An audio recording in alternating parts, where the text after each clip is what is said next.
అక్కడే ఉంటాయి కనుక ఆ మెమరీస్ ఊక్కుక గుర్తు చేయడం, ఆ పాముల మధ్య ఉండడం ద్వారా నాకేమవుతుందంటే ఆ మెమరీస్ బ్యాక్ అవుతున్నాయి. ఇప్పుడు నీకు పాములు నీ దగ్గరికి రావడం వల్ల నీకు హ్యాపీ అనిపిస్తుందా, లేకపోతే ఏదన్నా సాడ్గా ఫీల్ అవుతావా? నేనేం సాడ్గా ఫీల్ అవ్వట్లేదు. అంటే నీ లైఫ్ ఇక్కడ స్టాప్ అయిపోయినట్టు అనిపిస్తలేదా భవిత నీకు? నాకు స్టాప్ అయిపోయినట్టు అనిపిస్తుంది.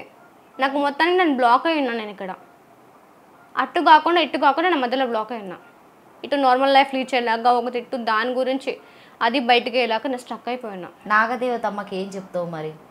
దేని గురించి? నువ్వు స్టక్ అయినా అనే దాని గురించి నేను చెప్పాను. సపోర్ట్ చేస్తలేదు. సపోర్ట్ అనేది నువ్వు దేనికి పుట్టక ముందు అది క్లియర్ చేయంటుంది కదా. నీకు చెప్తాదా ఈ టైంలో ఇది క్లియరెన్స్ అవుతుంది భవిత, ఇప్పటిదాకా వెయిట్ చేయి, తర్వాత నీకు ఒక మంచి లైఫ్ ఉంటుందని ఎప్పుడన్నా చెప్పిందా మరి దేవత వచ్చి? తను చెప్పేది ఒకటే, గుడి బయటికే, అది తప్ప నాతో ఏ టాపిక్ నార్మల్గా మాట్లాడుతూ బయటికే అని చెప్పేసి నీకు వచ్చి చెప్తున్నారు. ఓకే డన్, దీనికి మేము ఓకే చెప్తున్నాం. ఎట్లా బయటికి వేస్తావు? దేని వల్ల బయటికి వేస్తావు? ఎవరు సపోర్ట్తో బయటికి వేస్తావు? ఖచ్చితంగా సపోర్ట్ వస్తుంది. నమ్ముతున్నావా? నమ్ముతున్నా. భవిత కరెక్ట్ అని అనుకోవచ్చా? అంటే కరెక్ట్ కాకపోతే మీరే చెప్తారు కదా నేను రాంగ్ అని. రిపోర్ట్లు వచ్చాక ఆ టెంపుల్ దగ్గరికి నేను కూడా వస్తా. ఖచ్చితంగా రావచ్చు. నేను తీసుకుని ఇంకా తిన గురించి ఇంకేమన్నా మనం చెప్పుకోదగిన ఏమున్నాయి? ఇంకా జాతకం కూడా చూపించాను మేడం. ఇప్పుడు ఆడికే ఫోన్ చేస్తున్నా, ఈరోజు సోమవారం కదా, అదే లిఫ్ట్ చేస్తాడా లిఫ్ట్ చేయడా పూజలు. తిన జాతకం అంటే అందరు నార్మల్ జాతకం లాగానే ఉంటుందా లేకపోతే వేరేలాగానా? వేరేలాగా ఉంది. అంటే ఈమెది చూసారు. ఫస్ట్ ఈయన జాతకం రాసేటప్పుడే నన్ను అడిగాడు, మీకు ఇంటి దేవుడు సుబ్రహ్మణ్య స్వామి కానీ నాగదేవత కానీ మీకు ఏమైనా ఉందా, నాకు ఇక్కడ కనిపిస్తుందమ్మా అని చెప్పాడు శ్రీనివాస్ గారు. నేను ఈసేల్ దగ్గరలో ఉంటాడు, పంతులు. ఓకే.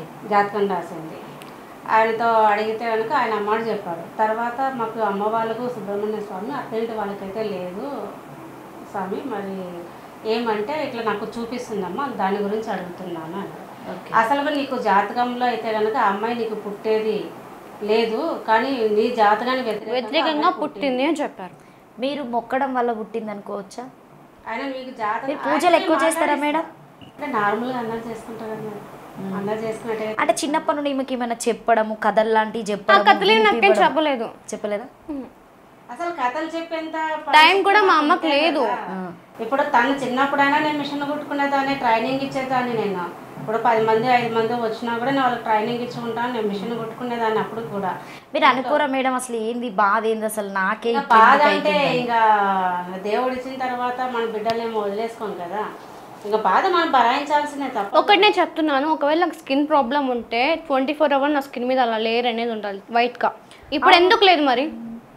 ఎందుకని పౌర్ణమి రోజే ఉంది చెప్పండి మీరు. దానికనే మీరు సమాధానం ఇవ్వండి నాకు. నేను అప్పదని చెప్తున్నా నా స్కిన్ ప్రాబ్లం అయితే కనుక. నాకు స్కిన్ చేసిన రిపోర్ట్స్ కూడా నార్మల్ ఎందుకు ఉన్నాయి? ఇప్పుడు జనరల్గా బాడీకి అంటే ఈ నార్మల్ సోప్సే వాడతావా భవిత? నేను నార్మల్ సోప్స్ వాడను, న్యాచురల్ మాత్రమే. ఓకే. క్రీమ్స్ లాంటివి ఏమన్నా పెడతావా ఫేస్కి బాడీకి? బాడీకి నేనేం పెట్టాను. ఫేషియల్ చేయించుకోవడం? చేయించుకోను, ఫేషియల్ కూడా చేయించుకోను. పార్లర్కి వెళ్ళరు మీరు? వెళ్ళను. ఐబ్రోస్కి కూడా? ఐబ్రోస్ మాత్రం చేయించుకుంటాను, అది కూడా ఒక్కొక్కసారి మాత్రం చేయించుకుంటాను, ఎప్పుడు చేయించుకోను. సో నీకు అంటే నువ్వు ఎన్ని అవర్స్ పడుకొని అక్కడికి వెళ్ళి మీ నాగలోకానికి వెళ్ళి తర్వాత మహారాణిగా వెళ్ళడం జరుగుతుందని చెప్పావు కొన్ని ఇంటర్వ్యూస్లో. సో నీకు ఒంటి మీద గాయాలు ఉంటాయని చెప్పావు. ఎందుకు ఆ గాయాలు? ఎందుకంటే నువ్వు అక్కడ ఏమైనా యుద్ధం చేసి వస్తావా? గొడవలు పడినప్పుడు మాత్రం గాయాలు. ఎందుకు గొడవలు పడతారు? కొన్ని సిచ్యువేషన్లో పడాల్సి వస్తుంది కాబట్టి. అంటే నాగ సర్పాలతో పడతావా? సర్పాలతో కాదు, వేరే వాళ్ళతో. అంటే ఇలాంటి గొడవలు అంటే కనుక అవి కొన్ని వేరేగా ఉంటాయి. మీకుంటాయా? అవును, ఇది మాకు ఉంటాయి కదా. చెప్తుందా మేడం అవి ఏంటనేది? అది ఏం చెప్పాలి, గొడవ అనేది చెప్తాను. అంటే ఎట్లా ఒంటి మీద జస్ట్ బాడీ మీదే ఉంటాయా నీకు? నాకు బాడీ మీద, హ్యాండ్స్ మీద ఇవ్వండి ఇక్కడ ఉన్నాయి దెబ్బలు కూడా, లెగ్స్ మీద కూడా ఉన్నాయి, బ్లడ్ వచ్చిన రోజులు కూడా ఉన్నాయి నాకు. లెగ్స్ అంటే కింద వరకు ఇట్లా లేకపోతే జస్ట్ ఇక్కడ మనం ఇక్కడ ఉన్నాయి. ఇక్కడ మీరు ఒకటి ఏదో కడుపులో కత్తి లాంటి ఘాటు కూడా ఉంటుందని చెప్పారు, పెయిన్ వస్తుంది, అదేంటి మేడం అసలు? అది ఎప్పుడంటే తనకు నిద్రలో వెళ్ళినప్పుడు గొడవ పడినప్పుడు మాత్రము ఇక్కడ వాపు వస్తుంది.